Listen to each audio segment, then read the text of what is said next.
Hello dear students. तो देखिए, इससे पहले जो क्वेश्चंस थे टीएस गरेवाल में से मैंने आपको जिसके अंदर इंटरेस्ट ऑन लोन और इंटरेस्ट ऑन ड्राइंग्स का बेसिकली पॉइंट था वो करके पीएनएल और पीएनएल एप्रोप्रिएशन अकाउंट बनाए हैं। आज जो हिस्सा मैं स्टार्ट कर रहा हूँ आपकी नई वाली बुक के अंदर 13 क्वेश्चन से, जैसे बेसिकली पीएनएल एप्रोप्रिएशन अकाउंट जो है वो पूछा गया है, जिसको हमने लगभग स्टार्टिंग ऑफ लेसन से ही पीएनएल एप्रोप्रिएशन के बारे में ही सारा डिस्कशन किया है कि पीएनएल एप्रोप्रिएशन में कौन कौन सी चीज़ें आती है, कौन सी साइड आती है, और अगर उनको कैलकुलेट करना पड़े तो उसकी कैलकुलेशन कैसे होती है। तो वो सारी चीज़ें हमने इसके अंदर पहले पढ़ी है। तो आज अब पीएनएल एप्रोप्रिएशन अकाउंट कैसे बनेगा, तो आज जो अपन क्वेश्चंस करेंगे उसके अंदर एक अच्छा स्टैंडर्ड का मटेरियल आपको मिलेगा, जिसके अंदर पार्टनर्स को जो भी हम देते हैं सैलरी कमीशन कुछ भी, तो वो सारी चीज़ें इसके अंदर धीरे धीरे जो है वो क्वेश्चन के अंदर आपकी इंक्लूड होती रहेगी। तो क्वेश्चन जो मैंने इसमें 2 क्वेश्चन अभी लिखे हैं तो उनका मैं सोल्यूशन आपको बताता हूँ, और अगर आप इसमें से इनके रिलेवेंट जो क्वेश्चन होमवर्क होंगे तो वो भी मैं आपको इसमें बता दूँगा। तो क्वेश्चन नंबर 13 ये है कि ए बी पार्टनर है और उनकी कैपिटल है वो दे रखी है यहाँ पर। देयर कैपिटल इज़, दोनों पार्टनर की कैपिटल दी हुई है 1 लाख और 60,000 रुपीज़, और इंटरेस्ट ऑन कैपिटल देना है 6% पर एनम। बी की सैलरी है वो पर मंथ दे रखी है 3,000, और नेट प्रॉफिट दे रखा है वो आपको दे रखा है 80,000। तो आपको याद हो तो मैंने थ्योरी में आपको लिखवाया है कि जो सैलरी है उसके ऊपर ज़्यादा कोई एडजस्टमेंट्स नहीं आते, बस सैलरी के ऊपर एक ही चीज़ होती है कि सैलरी अगर पर मंथ है तो पर मंथ सैलरी को आपको जो है ईयरली में कन्वर्ट करना पड़ेगा, अदरवाइज इसके ऊपर कोई ज़्यादा एडजस्टमेंट होता नहीं। तो अपन को पीएनएल एप्रोप्रिएशन अकाउंट बनाना है। तो पीएनएल एप्रोप्रिएशन अकाउंट, इसका फॉर्मेट वही नॉर्मल जो अपने नॉमिनल अकाउंट का होता है, डेबिट क्रेडिट। सबसे पहले बाय पीएनएल अकाउंट, क्योंकि पीएनएल अकाउंट से हम जो है प्रॉफिट को फाइंड करते हैं और एप्रोप्रिएशन अकाउंट में हम बांटते हैं। तो ये मैंने आपको पहले भी इन्हीं वीडियोस के अंदर एक चीज़ ये बताई थी कि profit and loss account profit को डिस्ट्रीब्यूट कर प्रॉफिट को कैलकुलेट करने के लिए, पीएनएल एप्रोप्रिएशन प्रॉफिट को डिस्ट्रीब्यूट करने के लिए अगर कोई एरर रह जाए कि हमने कुछ लिखना था, हम भूल गए, हमारी कुछ गलती रह गई, तो उसके लिए फिर अपन को जो है वो पीएनएल एडजस्टमेंट अकाउंट इसमें बनाना पड़ता है। तो अभी इसके अंदर पीएनएल जो है एप्रोप्रिएशन अकाउंट बनाएंगे। सबसे पहले नेट प्रॉफिट, तो इनका प्रॉफिट दिया हुआ है 80,000, तो सबसे पहले अपन प्रॉफिट लिख देते हैं।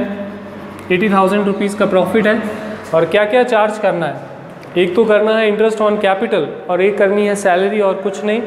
तो इंटरेस्ट देना है तो टू इंटरेस्ट ऑन कैपिटल, और जो पार्टनर है जैसे ए है बी है उन दोनों की कैपिटल पर इंटरेस्ट देना है। और अगर आप इसके लिए कुछ कैलकुलेशन नीचे वर्किंग नोट बना के शो करो तो वो बेटर रहेगी।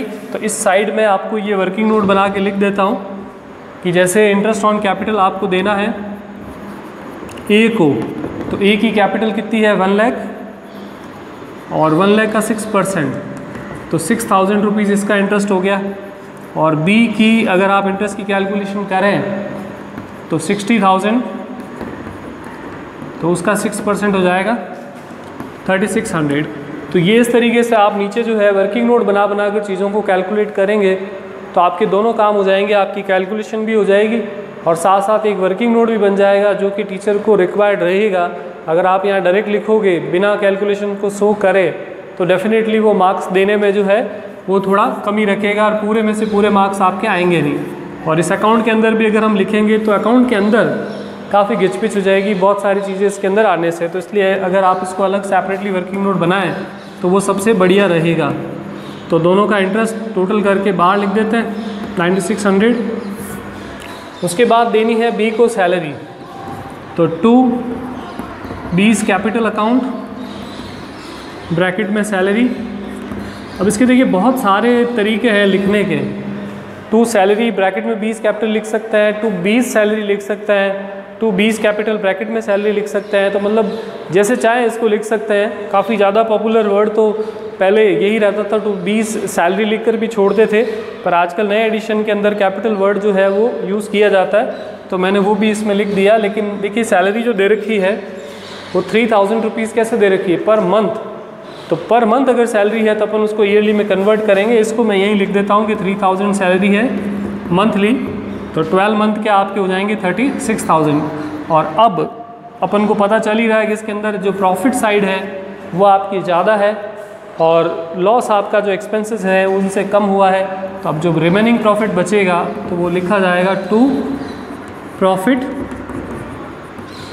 ट्रांसफर्ड टू, और इनके पार्टनर्स का नाम आ जाएगा एस कैपिटल, ए को कितना मिलेगा वो, और बीस कैपिटल, बी को कितना मिलेगा वो। तो पहले तो अपन इसका प्रॉफिट कैलकुलेट कर लेते हैं कि प्रॉफिट आ कितना रहा है। तो 80,000 रुपीज़ टोटल है, जिसमें 9600 रुपीज़ का एक इंटरेस्ट दिया और 36,000 की आपने उसको सैलरी दी। तो यानी कि हमारे पास जो प्रॉफिट बच रहा है वो रह रहा है 34,400।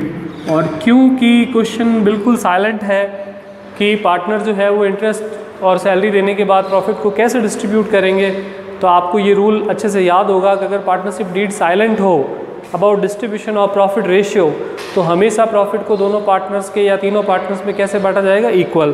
तो 34,400 को दोनों में इक्वल बांट देंगे। तो 17,200 फर्स्ट पार्टनर को भी और सेकंड को भी आपका जो है 17,200 जो है वो प्रॉफिट मिल जाएगा। तो ये इस तरीके से देखिए P&L एप्रोप्रिएशन वाले क्वेश्चंस जो है वो आपको आराम से आप क्वेश्चंस को सॉल्व कर सकते हैं। और ये लेसन अभी जो जितने वीडियो बने हैं उनसे लगभग आपको सारा इनपुट मिल गया है, और उतने ही समझाई हुई चीज़ों से मैं आपको काफ़ी सारे क्वेश्चंस करके बताऊंगा। बस वही है कि थोड़ी प्रैक्टिस करें, और जो क्वेश्चन कर लेते हैं तो उसको भी एक बार वापस अगर आप रिवाइज़ करेंगे तो फिर आपके लिए वो बहुत ही हेल्पफुल रहेगा। अब इसके बाद एक बड़ा क्वेश्चन है, इम्पोर्टेंट और बड़ा अच्छा क्वेश्चन है 15th वाला।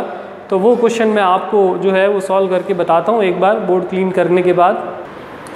तो देखिए मैंने इसका जो क्वेश्चन है 15th वाला क्वेश्चन नोट कर रखा है बोर्ड पे। एक बार मैं आपको क्वेश्चन बता देता हूँ क्वेश्चन क्या है, और उसके बाद फिर अपन इसका सॉल्यूशन डिस्कस करते हैं। कि XY पार्टनर है, उनका रेशियो 3:2 है, उनकी कैपिटल है वो 1 लाख और 6 लाख रुपीज़ है। इंटरेस्ट ऑन कैपिटल देना चाहते हैं वो 5% पर एनम, और Y की सैलरी 60,000 नॉट ड्रॉन, मतलब कि उसने निकाले नहीं है उसके पैसे। लेकिन निकालने नहीं निकालने से कोई फ़र्क नहीं पड़ता। अगर आपने उसको सैलरी दे दी तो उसने निकाल लिए, नहीं निकाले, निकालने के बाद चोरी भी हो गए, तो उससे अपन को कोई फ़र्क नहीं पड़ता है। अपन को सिर्फ बस सैलरी देने से मतलब है। उसके बाद नेक्स्ट इसके अंदर है कि नेट प्रॉफिट आपको दे रखा है, वो दे रखा है बिफोर इंटरेस्ट, मतलब interest on capital, but after salary was 2,40,000। तो देखिए ये पहली बार एक नई चीज़ आप इसमें क्वेश्चन में फेस करेंगे। ऐसे धीरे धीरे चीज़ें बढ़ेगी ही आगे आगे जैसे क्वेश्चन जाएंगे, कि इंटरेस्ट से पहले का प्रॉफिट है और सैलरी के बाद का है। तो दैट मीन्स कि इंटरेस्ट ऑन कैपिटल तो अभी तक चार्ज करना बाकी है, लेकिन सैलरी आप ऑलरेडी जो है वो क्या कर चुके हो, इसमें से डिडक्ट कर चुके हो प्रॉफिट में से। तो अगर आप P&L एप्रोप्रिएशन अकाउंट बनाओगे तो आपको ध्यान रखना है कि यहाँ पे सैलरी या तो लिखनी नहीं है क्योंकि वो प्रॉफिट में से डिडक्ट हो चुकी है, और अगर आप लिखना चाहते हो तो पहले आप प्रॉफिट के अंदर वापस सैलरी को ऐड करोगे, एंड देन उसके बाद सैलरी को लिखकर और प्रॉफिट में से आप उसको क्या करोगे, वापस डिडक्ट करोगे। तो ये चीज़ आपको ध्यान रखनी है। उसके बाद ये कह रहा है कि provide 5% of net profit provide 5% of net profit for manager commission. ठीक है, net profit for manager commission. तो देखिए क्वेश्चन को नोट करके जो क्वेश्चन सॉल्व करने में, नोट करने में, उसको थोड़ा कंप्रेस करके लिखने में काफ़ी जो है वो एडजस्टमेंट करना पड़ता है। और इसीलिए मैंने आपको लास्ट वीडियो में बोला है कि अगर आप लोगों के पास बुक अवेलेबल हो तो अपन क्वेश्चन जो है इतना लिखने की ज़रूरत नहीं पड़े, तो मैं डायरेक्ट उसका सोल्यूशन भी आपको भेज दूँ, तो आप बताएं उस हिसाब से फिर अपन आगे क्वेश्चंस के समय उसको ध्यान रख सकते हैं। तो ये कह रहा है कि 5% जो है नेट प्रॉफिट का आपको मैनेजर कमीशन देना है, प्रिपेयर करना है P&L एप्रोप्रिएशन अकाउंट। तो देखिए पहली बात तो ये है कि मैनेजर कमीशन और interest on loan is not part of P&L appropriation account.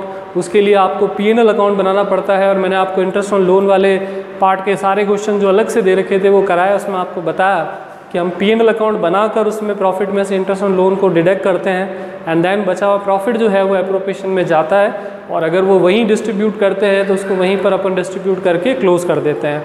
लेकिन अब यहाँ पर ये जो अलग एक चीज़ बोल रहा है तो वो आपको, तो देखिए इसके अंदर तो P&L एप्रोप्रिएशन अकाउंट जो है उसमें प्रॉफिट को डिस्ट्रीब्यूट करते हैं और उसी के अंदर अपन प्रॉफिट को आगे लिखते हैं। लेकिन अगर कोई गलती रह गई है क्वेश्चन के अंदर, तो नॉर्मली प्रॉफिट डिस्ट्रीब्यूट करने के लिए या प्रॉफिट की कैलकुलेशन के लिए तो P&L बनता है। प्रॉफिट को डिस्ट्रीब्यूट करने के लिए अपन P&L एप्रोप्रिएशन अकाउंट बनाते हैं, और अगर प्रॉफिट बांटते समय कोई एरर रह जाए तो फिर अपन को उसमें P&L एडजस्टमेंट अकाउंट बनाना पड़ता है। तो यहाँ इस क्वेश्चन के अंदर हमको बोला गया है कि मैनेजर कमीशन अब प्रोवाइड करना है, जबकि हमने पार्टनर की सैलरी भी जो है वो लेस कर दी। इसका मतलब कि हम प्रॉफिट को आगे ले आए हैं और अब हमको पता चला कि मैनेजर कमीशन हमको लगाना बाकी रह गया। तो इस कंडीशन में हमको P&L की बजाय कौन सा अकाउंट बनाना पड़ेगा, P&L एडजस्टमेंट। और दूसरी बात, एक बड़ा एडजस्टमेंट और अपन को एक्स्ट्रा भी करना पड़ेगा, वो ये अकाउंट मैंने P&L एडजस्टमेंट यहाँ बनाया है। तो हमारा नेट प्रॉफिट है 2,40,000, लेकिन ये वाई की सैलरी के बाद है और आप उसको कह रहे हो मैनेजर को भी आपको नेट प्रॉफिट पर 5% कमीशन मिलेगा, जबकि आपने प्रॉफिट में से पहले ही जो है वो सैलरी को डिडक्ट कर दिया। तो पहला काम आपको ये करना है कि जो प्रॉफिट था 2,40,000 जिसमें कि वाई की सैलरी आपने डिडक्ट कर दी, तो वाई की सैलरी वापस जब देते हैं पार्टनर को तो अपन कौन सी साइड लिखते हैं, डेबिट साइड। तो अगर उससे वापस लेंगे तो हमारे अकाउंट में उसको कौन सी साइड लिखा जाएगा, क्रेडिट। तो हमारा प्रॉफिट 240 + 60 3 लाख रुपीज़ का हमारा प्रॉफिट होगा। और अब मैनेजर को 3 लाख पर 5% के हिसाब से 15,000 हम कमीशन देंगे और बाकी जो प्रॉफिट बचेगा 2,85,000 वो हमारा P&L एप्रोप्रिएशन अकाउंट के अंदर शिफ्ट कर दिया जाएगा।